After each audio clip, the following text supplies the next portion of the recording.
Very good morning to all of you. कैसे हैं बच्चे? आई होप आप लोग बहुत अच्छे होंगे और आप लोगों का पढ़ाई बढ़िया चल रहा होगा। तो जैसे कि लास्ट क्लास के अंदर हम लोगों ने सीए फाउंडेशन के अंदर यूनिट नंबर 1 हमने डिस्कशन करा था, जहां पर वन शॉट में भी मैंने करा रखा है और पार्ट 1 एंड पार्ट 2 के अंदर भी हमने कराया हुआ है। तो आज हम लोग यूनिट सेकंड करने वाले हैं, जिसका नाम है कंसिडरेशन। आइए बच्चे हम लोग इसके बारे में डिस्कस करते हैं। एक बार सबसे पहले समझते हैं कि क्या क्या कंटेंट हम लोग आखिर इसमें कवर करने वाले हैं, उसके बारे में पहले समझते हैं। तो ये सीए फाउंडेशन का है। बिजनेस लॉ की बात करें, चैप्टर नंबर 2 है आपका बच्ची, जहां per unit number second that is consideration, जहां पर वन शॉट में हम लोग करने वाले हैं। आइए बच्चे, तो एक बार लर्निंग के बारे में हम लोग समझते हैं कि आखिर क्या क्या कंटेंट कवर करेंगे, इसके अंदर क्या क्या चीज पढ़ने वाले हैं। तो सबसे पहले कंसिडरेशन का मीनिंग को समझेंगे, कंसिडरेशन का मतलब होता क्या है और कंसिडरेशन को डिफाइन कहां पर किया गया है लॉ के अंदर। उसके बाद इसका क्या रूल्स है, क्या इसका इंपॉर्टेंस है, क्या क्या लीगल रूल्स है एक वैलिड कंसिडरेशन के लिए। उसके बाद no consideration no contract, without consideration contract नहीं बनेगा, उसके बारे में देखेंगे। इसके कुछ एक्सेप्शंस है, वहां पर भी हम डिस्कस करेंगे। फिर उसके बाद प्रीबिटी टू कॉन्ट्रैक्ट क्या होता है, प्रीबिटी ऑफ कॉन्ट्रैक्ट क्या होता है, स्ट्रेंजर टू कॉन्ट्रैक्ट क्या होता है, एंड थर्ड पार्टी के क्या राइट्स होते हैं बच्चे, इन सभी के बारे में हम लोग डिस्कस करेंगे। आइए तो हम लोग एक बार यहां पर डिस्कस करते हैं। सबसे पहले कंसिडरेशन का मतलब क्या होता है, कंसिडरेशन को डिफाइन कहां पर करा गया है, उसके बारे में हम लोग समझेंगे बच्ची। तो आइए, कंसिडरेशन की जब हम अगर बात करते हैं,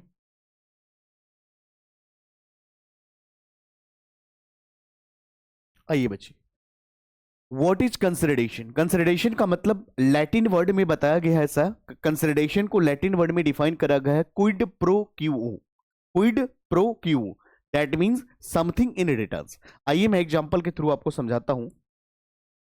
यहां पर मिस्टर एक्स है, मिस्टर एक्स ने मिस्टर वाई को कहा कि मिस्टर वाई, मैं अपना कार तुम्हें बेचना चाहता हूं, या मैंने अपना कार तुम्हें सेल आउट करना चाहता हूं, और इसने कहा कि मैं बदले में, इसके बदले में 2 लाख रुपीस पेमेंट करूंगा।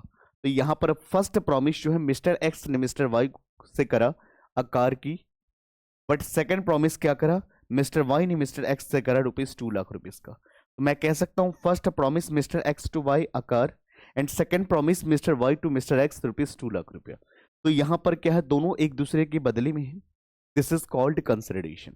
यहां पर समथिंग इन रिटर्न्स का होना जरूरी होता है, इसीलिए consideration is the price agree to be paid by the promisee for obligation of the promisor. तो आइए, कंसिडरेशन की जब हम बात करते हैं, कंसिडरेशन का मतलब क्या होता है, तो व्हेन एट द, कंसिडरेशन को डिफाइन करा गया सेक्शन 2 क्लॉज डी के अंदर, जहां पर when at the desire of the promisor, promisee और any other person has done और abstain from doing, does or abstain from doing or promises to do or abstain from doing something, such act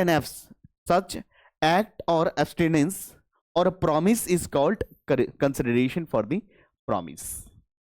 तो consideration का मतलब क्या होता है, when at the desire of the promisor, जो promisor के Dzire के ऊपर डिपेंड करता है। जो प्रॉमिस करने वाला व्यक्ति प्रोमिसर कहलाता है, एक्सेप्ट करने वाले व्यक्ति प्रोमिजी कहलाते हैं।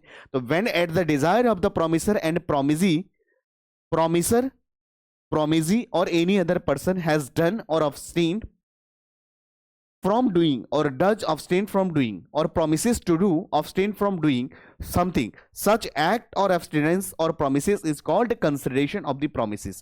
आइए बच्चे हम लोग इसको समझते, consideration is an act of doing something.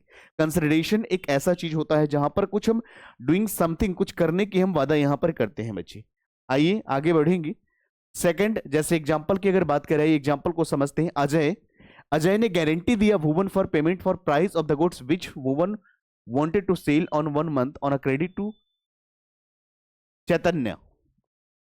Here selling of goods on a credit by Bhuvan to Chaitanya is a consideration for as promise. तो यहां पर ये एग्जांपल किसका बन जाता है बच्चे, कि एक व्यक्ति दूसरे व्यक्ति के लिए गारंटी दिया है कि अगर ये पेमेंट नहीं करेगा तो मैं करूंगा। Second example, a college promises a student who will score 95 for the job in MNCs, consideration need not to be monetary। consideration यहां पर monetary नहीं है।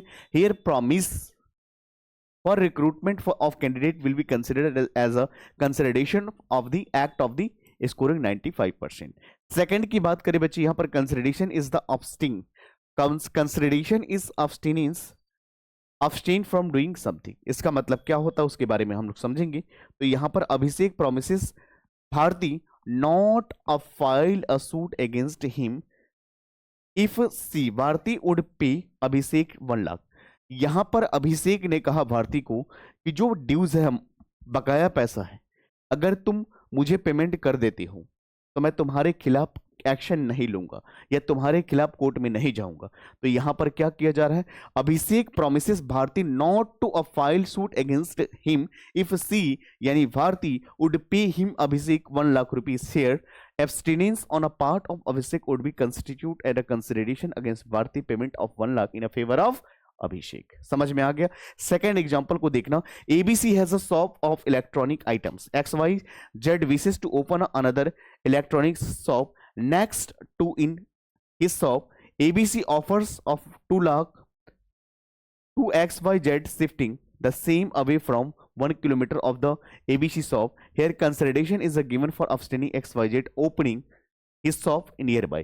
यानी यहां पर उसको दे रहे हैं, यहां पर कितना 2 लाख, यहां पे क्या दे रहे हैं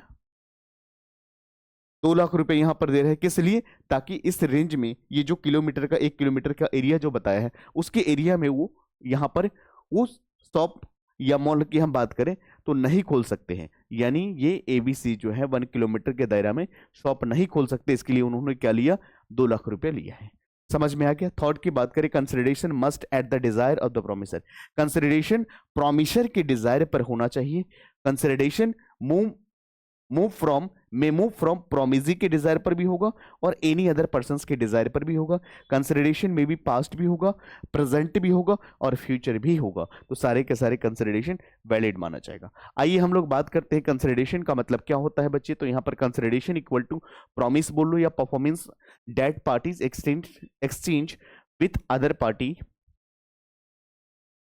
फॉर्म ऑफ कंसिडरेशन की बात करें, सम बेनिफिट्स राइट्स और प्रॉफिट टू वन पार्टी या अब्लिक सम डेट्रीमेंट लॉस और फॉरवेरेंस टू द अदर्स। हम इसको क्या बोलेंगे बच्चे, कंसिडरेशन बोलेंगे। चलिए हम लोग अब बात करते हैं। तो कंसिडरेशन का मतलब आप लोगों को समझ में आ चुका है, कंसिडरेशन का मीनिंग क्लियर हो चुका है कि कंसिडरेशन को डिफाइन करा गया सेक्शन 2 क्लाउज डी के अंदर कि when at the desire of the promisor. एक व्यक्ति यहां पर सामने वाले के लिए कुछ करने की वादा कर रहे हैं, कुछ ना करने की वादा कर रहे हैं, तो इस सभी चीजों को ध्यान रखना है। चलिए हम लोग बात करते हैं कि एक कंसिडरेशन को वैलिड होने के लिए legal rules regarding a consideration, क्या क्या लीगल रूल्स होते हैं रिगार्डिंग कंसिडरेशन, आइए उसको समझते हैं। तो सबसे पहले हम बात करेंगे बच्चे, consideration must move at the desire of the promisor. Consideration किसके डिजायर पर होना चाहिए बच्चे, प्रोमिसर के डिजायर पर होना चाहिए। यानी consideration must be offered by the promisee, consideration must be offered by the promisee और third party at the desire और request of the promisor. This implies return elements of the consideration, contract of marriage in a consideration of promisee of settlement is a enforceable. An act done at the desire of the third party is not consideration। तो यहां पर consideration किसके Dzire पर होना चाहिए बच्ची, तो consideration जो है प्रोमिसर के डिजायर पर अगर होगा तभी ये वैलिड माना जाएगा। जैसे यहां पर एग्जांपल है दुर्गा प्रसाद वर्सेस बालदेव, यानी यहां पर डी क्या है, डिफेंडेंट है, प्रॉमिस टू पे, P for plaintiff a certain commission on article which would be sold through their agency in a market was constructed by P at the desire of the C यानी collector and not the desire of the D, यानी D was not bound to pay, it was without consideration and hence ये void माना जाएगा। तो ये Dzire किसका होना चाहिए, यहां पर डिजायर किसका चलेगा बच्ची, तो यहां पर प्रोमिसर का चलेगा। जैसे यहां पर R saves S goods from fire without being asked to do so, R cannot demand for any reward services, this act is done voluntary. यहां पर क्या करा है, आर ने सुरक्षा करा है किसको, उसके goods from fire without being asked, बिना प्रोमिसर का डिजायर नहीं था, अपने मर्जी से करा, वॉलंटरी करा है। तो ये अपने मर्जी से करा है, तो इस कंडीशन में उसको रिवर्ट के लिए ये अप्लीकेबल नहीं होगा, इस बात का ध्यान रखोगे। उसके बाद सेकंड जो है आपका कंसिडरेशन में मूव फ्रॉम प्रोमिजी के भी डिजायर पर चलेगा और any other persons in India. Consideration में भी proceed from promisee or any other person who is not party to contract। The definition of consideration as given in section 2 clause D makes the proposition clear. According to the definition, when at the desire of the promisee or any other person does something, such act is consideration. In other words, हम इसको कह सकते हैं there can be a stranger to consideration. यहाँ पर there can be a stranger to consideration, but stranger to but not stranger to contract. तो यहां पर स्ट्रेंजर टू कंसिडरेशन तो होगा लेकिन स्ट्रेंजर टू कॉन्ट्रैक्ट नहीं बनेगा. जैसे यहां पर देखो एक केस लॉज है चिनाया वर्सेस रमाया का 1882 का. यहां पर an old lady made a gift of her property to her daughter with direction to pay certain sum of money to the material uncle by way of annuity. यहां पर NOT के माध्यम से. तो यहां पर एक लेडी है यानी ओल्ड लेडी है made a gift of her property to daughter with the direction to pay certain sum of money to material uncle by the way of annuity. On the same day the daughter executed a writing in favour of the brother agree to pay annuity. The daughter did not however pay the annuity. अब यहां पर daughter देने से मना कर दे रहे हैं. तो यहां पर देख लीजिए NOT pay the NOT and uncle sue to recover it. Uncle यहां पर रिकवर करा सकते. It was held that there was a sufficient consideration for the uncle to recover the money from the daughter. तो यहाँ पर recover कर सकते हैं क्योंकि कोई जरूरी नहीं है कि जो कंसिडरेशन है सेम पार्टी से ही मिलना चाहिए. इसीलिए बताया गया कंसिडरेशन जो है स्ट्रेंजर टू कंसिडरेशन तो होगा बट कॉन्ट्रैक्ट नहीं होगा. इस बात का ध्यान रखोगे. क्लियर है पॉइंट. उसके बाद एग्जीक्यूटेड एंड एग्जीक्यूटरी कंसिडरेशन क्या होता है बच्चे. मैं एक लास्ट क्लास के अंदर मैंने बताया था कि यहाँ पर मिस्टर एक्स है और यहाँ पर क्या है मिस्टर वाई है. मैंने कहा था मिस्टर एक्स ने मिस्टर वाई को कार का डिलीवरी करा और इसने इसके बदले में इसको 2 लाख रुपीस दिया है. तो मैंने कहा यहाँ पर एक first promise mister X to Y a car and second promise mister Y to mister X यहाँ पर ₹2 लाख. दोनों एक दूसरे के बदले में है. दोनों ने अपने अपने वादा को पूरा करा है एग्जीक्यूटेड होता है. दोनों ने अपने अपने वादा को अभी पूरा नहीं किए यानी आउटस्टैंडिंग है फ्यूचर में करने वाले हैं. तो ये बन जाते एग्जीक्यूटरी बन जाते हैं बच्चे. तो दोनों ही बनेंगे. समझ में आ गया. जैसे ए pays 5,000 to B and B promises to deliver to him a certain quantity of wheat within a month. This case, A pays amount whereas the B is merely makes a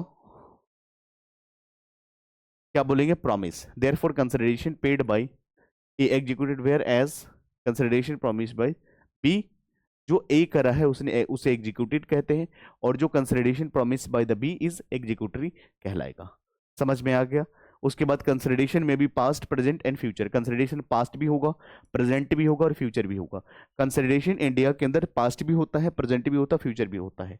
यानी यहाँ पर एग्जांपल की अगर बात करें बच्चे यहाँ पर the word has been done और abstain from doing as contain in section 2D are the recognition of the doctrine of past consideration in order to support a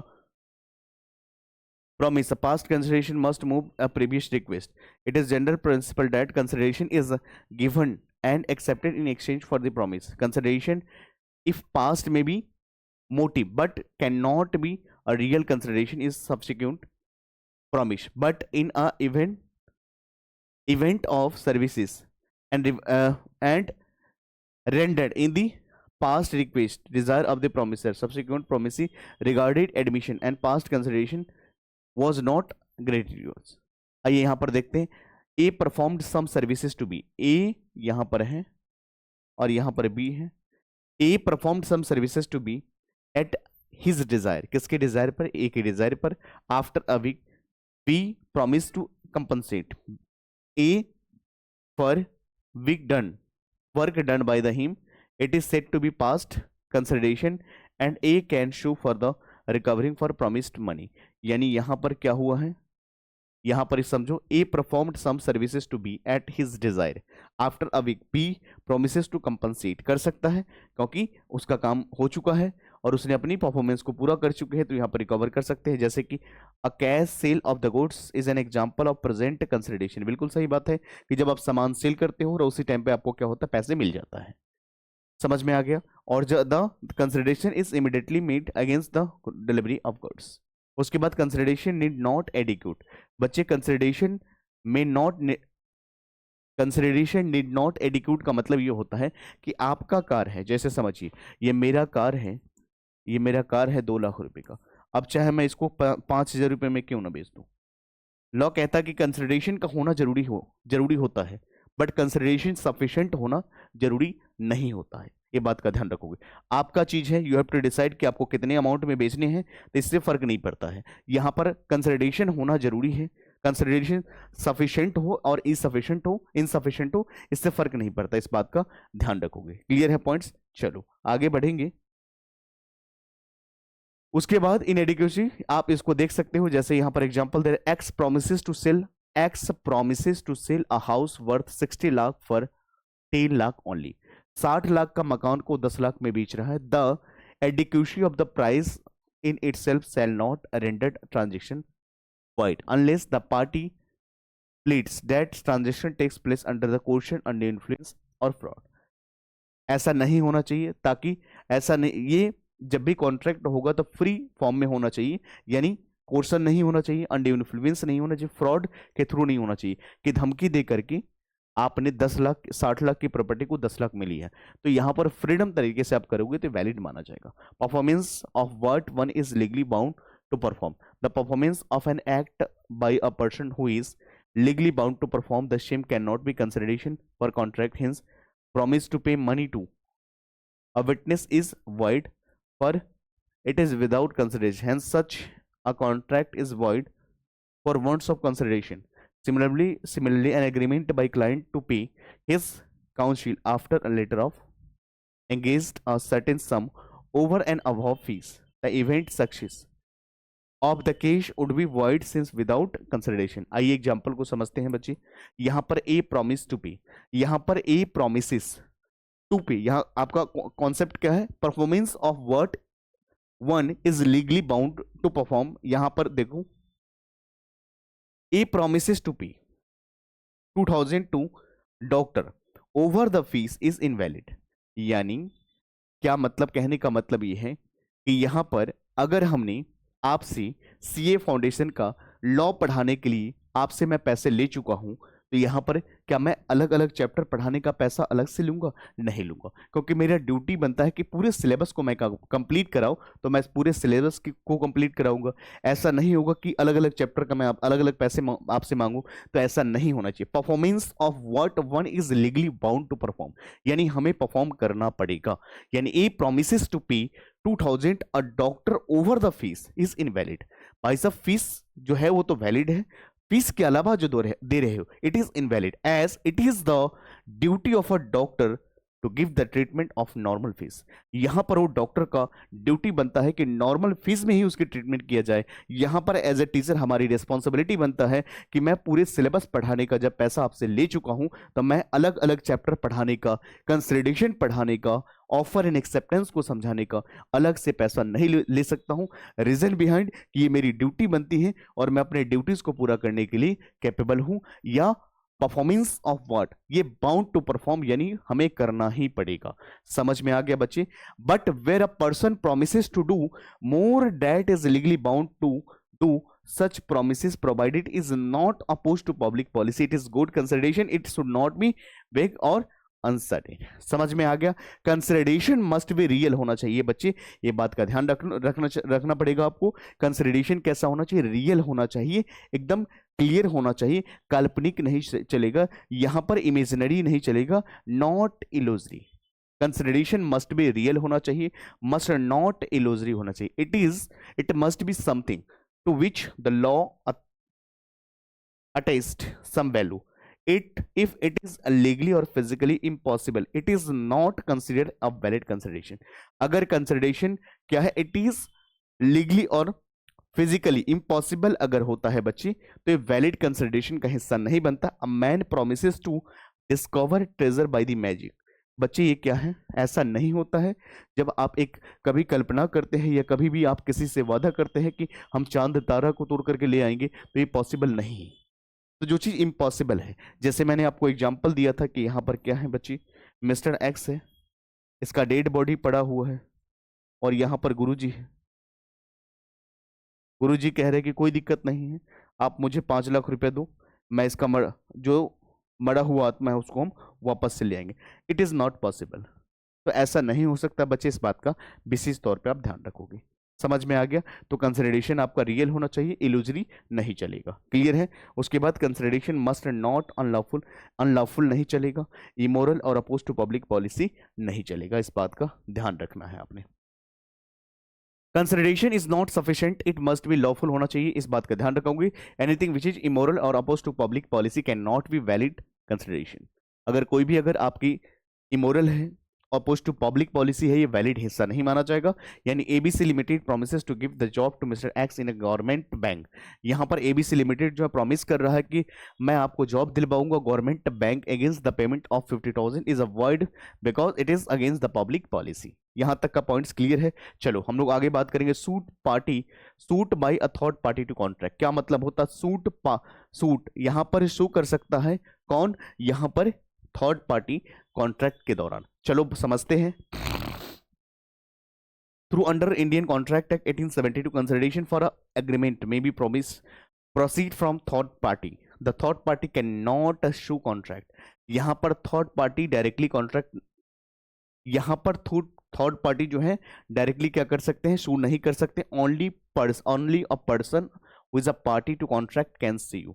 यहां पर जो कॉन्ट्रैक्चुअल पार्टी होते हैं, जैसे मान लीजिए यहां पर मिस्टर एक्स है और मिस्टर वाई है और यहां पर मिस्टर मान लीजिए राहुल है। कॉन्ट्रैक्चुअल पार्टी ये है, तो ये एक दूसरे के पार्टी अगेंस्ट केस कर सकते हैं, ये नहीं कर सकते हैं। इस बात का ध्यान रखना है। तो आइए यहां पर हम लोग समझते हैं बच्चे। तो यहां पर through under the Indian contract act 1872 the consideration for an agreement may be proceed from a third party. The third party can not sue on contract. Only a person who is a party to contract can sue it. The concept of stranger to consideration is a valid and different from stranger to contract। बिल्कुल सही बात है। आइए बच्चे समझते हैं example. A who is indebted to Q sell his property to R and R promises to pay off the debt amount to Q। यहाँ R fails to pay, then such situation Q has no right to sue। यहां पर Q के पास अधिकार नहीं है कि सू कर सकता है। R is a stranger to contract, तो यहां पर वही कर सकता है, कॉन्ट्रैक्चुअल पार्टी ही एक दूसरे के ऊपर कर सकता है। बट यहां पर समझेंगे बच्चे, स्ट्रेंजर टू कॉन्ट्रैक्ट, यहां पर stranger to contract can not sue is known as doctrine of privity of contract. बच्चे यहां पर ध्यान रखोगे कॉन्सेप्ट का। Stranger to contract can not sue is known as doctrine of privity to contract बोलते हैं। चलिए, बट इसके कुछ एक्सेप्शंस है बच्चे, उसके बारे में हम लोग डिस्कस करते हैं। यहां पर कुछ इसके एक्सेप्शंस हैं। भाई जनरल रूल में क्या होता है, यहां पर कॉन्ट्रैक्टिंग पार्टी ही एक दूसरे के ऊपर केस कर सकती है। यहां पर outsider can not allow, but इस रूल के कुछ एक्सेप्शंस है। यानी stranger to contract can not sue as known as doctrine of privity contract का कुछ एक्सेप्शंस है। In case of trust, a beneficiary can enforce his right under the trust through he was not a party to contract between the settlor and a trustee. तो यहां पर क्या है बच्चे, यहां पर इन केस ऑफ ट्रस्ट, जहां पर ट्रस्ट की बात करी जाती है, तो यहां पर कोई जरूरी नहीं है कि कॉन्ट्रैक्टिंग पार्टी ही केस करेंगे एक दूसरे के ऊपर। यहां पर जो है जिनके बेनिफिट के लिए यहां पर कॉन्ट्रैक्ट किया गया था, अगर उनको बेनिफिट अगर नहीं मिला है तो वो भी यहां पर क्या कर सकते हैं? केस कर सकते हैं। चलो, उसके बाद अगर बात करें in case of family settlement की, अगर बात करें बच्चे क्या होता है, in if the terms of an settlement are reduce into writing of the member family who originally had not been parties to settlement and force agreement। यानी देखो, two brothers X and Y, यहां पर दो brothers है X and Y, agreed to pay allowance of 20,000 to mother on partition of joint properties but later on denied to avoid by it held their mother although stranger to contract can require their sons such as allowance in court of law. यहां पर वो कर सकती है, क्योंकि वो क्या है, यहां पर थर्ड पार्टी तो है, बट उनके बेनिफिट के लिए जो एग्रीमेंट हुआ था, जो कॉन्ट्रैक्ट हुआ था, वो नहीं हुआ, तो इस केस में वो केस कर सकती है। In case of marriage contract and arrangement की बात करें, if a provision may be made for the benefits of a person, he may file the suit through is not a party to agreement. यहां पर हम कह सकते हैं, देख लो, जैसे mister X wife deserted him for ill-treating her. Mr. X proposed his wife's father, Mr. Puri, that he will treat her properties or else of pay for monthly allowance, but she was again ill-treated. Her husband held she has all right to sue for Mr. X against contract between the Mr. X and Y.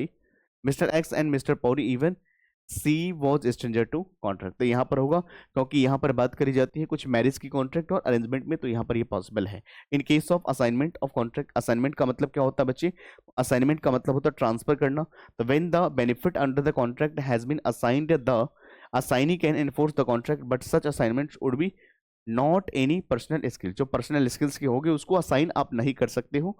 तो यहाँ पर देखो, mister Ankit Sharma has assigned his insurance policy to his son, now son can claim even he was not a party to contract. तो यहाँ पर mister Ankit Sharma ने assign कर दिया अपने लड़के को पॉलिसी का जो भी इंश्योरेंस पॉलिसी है, तो इसके लड़के जो है क्लेम के लिए यहाँ पर क्या है, लाइबल होगा।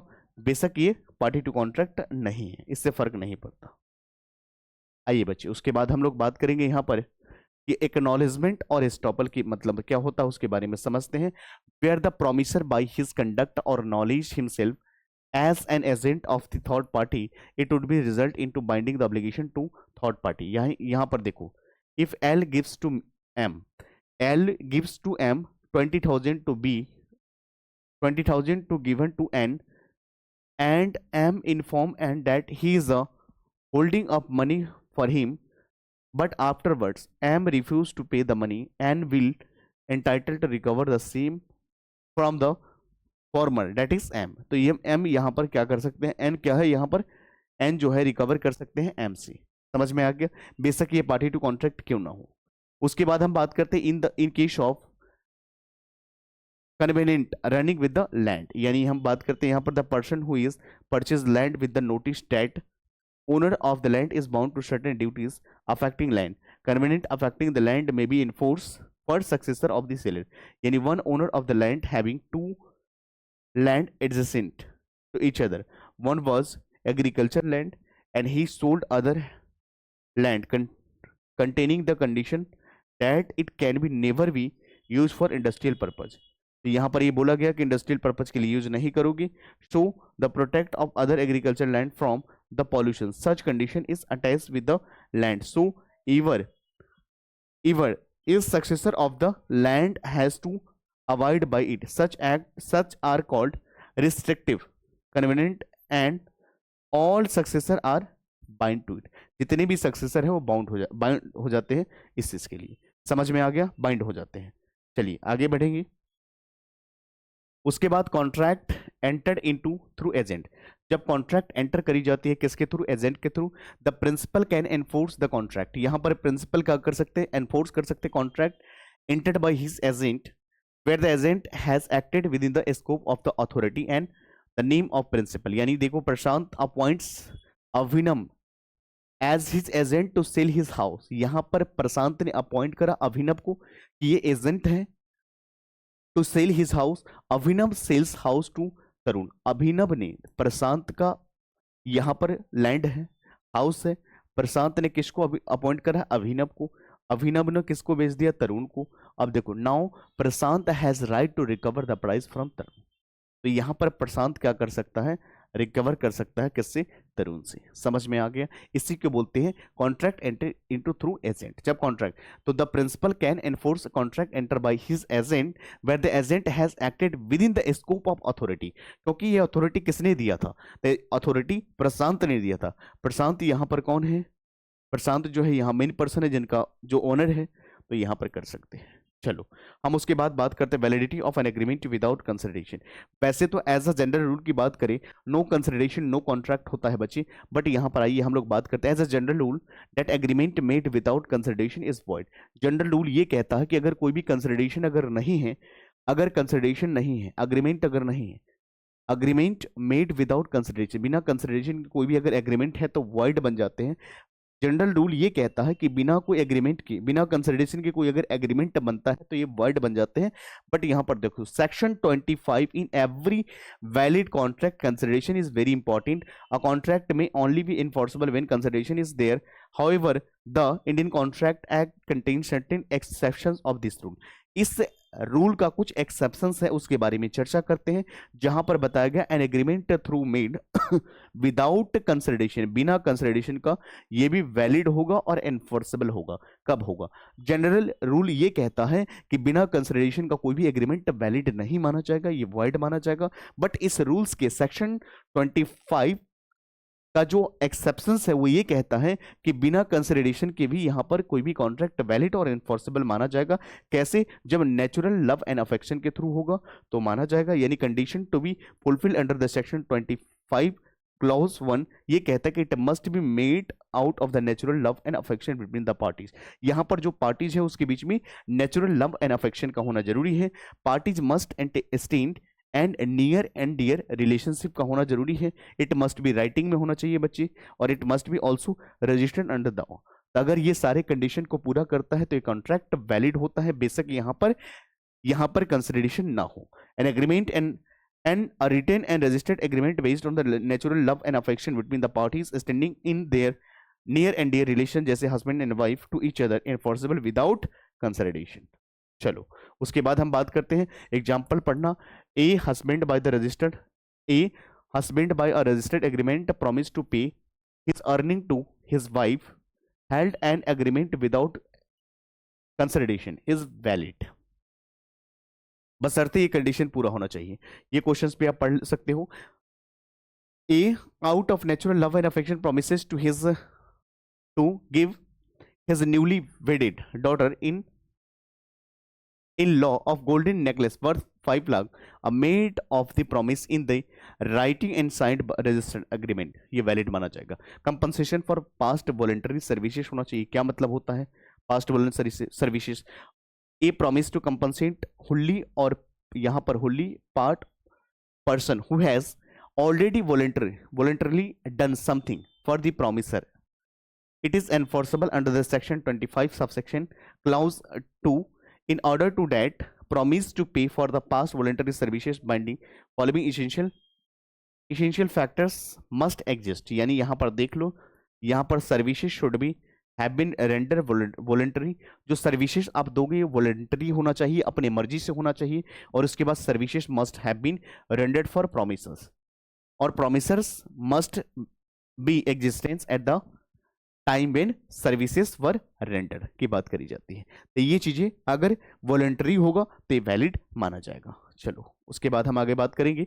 यहां पर एग्जांपल आप पढ़ सकते हो। तो promisor must have indebted to compensate the promisees. आप एग्जांपल पढ़ोगे आराम से आपको समझ में आ जाएगा। P finds R wallets and give to him R promises to give P 10,000, this is a valid contract. आराम से पढ़ोगे समझ में आ जाएगा। Promise to pay time bar debt, time bar debt का मतलब क्या होता है? The where a promise in writing signed by the person to making और by his authorized agent made to pay डेप्ट barred limitation is valid without consideration. Section 25 clause 3 में 3 में यहाँ पर मेंशन करा गया। आराम से पढ़ोगे इसको, एग्जांपल को समझ में आ जाएगा। एजेंसी का मतलब क्या होता है? तो according to section 185 of the Indian contract act 1872 no consideration is necessary. जहां पर एजेंसी बनाते हो वहां पर कभी भी कंसिडरेशन की रिक्वायरमेंट नहीं होता है। कंप्लीटेड गिफ्ट का मतलब क्या होता है बच्चे? एक बार अगर आपने किसी को गिफ्ट डोनेट कर दिया तो गिफ्ट डोनेट हो गया, कंप्लीट माना जाता है। In case of completed gift the rule of consideration is no required, यानी no contract does not apply. Exceptions explanation 1 to section 25 state nothing in his section shall be affect validity between the donor and donee any gift actually done, thus gift do not require any consideration. Gift के case में कभी भी हमें consideration की जरूरत नहीं होता। Bailment की बात करें बच्चे तो यहाँ पर क्या होता है? No consideration is required to affect the contract of bailment. Section 148 of the Indian contract act 1872 यह defined bailment is an delivery of goods from one person to another person some purpose. यहाँ पर कुछ purpose के लिए होता है बच्चे, तो यहाँ पर कंसिडरेशन की रिक्वायरमेंट नहीं होती है। समझ में आ गया यहाँ तक के पॉइंट्स? एग्जाम्पल पढ़ोगे समझ में आ जाएगा। उसके बाद चैरिटी की बात करें, if a promisee undertakes the liability on a promise of the person to contribute the charity there is contract shall be valid. जैसे केदारनाथ वर्सेस गौरी मोहम्मद। आइए यहाँ पर समझते हैं। तो यहाँ पर अगर आपने चैरिटी की बात कर ली है, जो भी अगर लाइबिलिटी अगर आपकी आपने स्वीकार कर लिया तो आपको करना पड़ेगा, तो ये क्या होगा, वैलिड माना जाएगा। आई होप कि आपको ये समझ में आ गया होगा। बाकी हम लोग अगले क्लास में मिलते हैं। आप इसको रिवाइज करोगे अच्छे से, और टेलीग्राम आप नोट्स के लिए, डेली बेसिस नोट्स पाने के लिए आप हमारे टेलीग्राम चैनल को ज्वाइन कर सकते हो। बाकी मिलते हैं अगले क्लास में। Thank you so much, take care.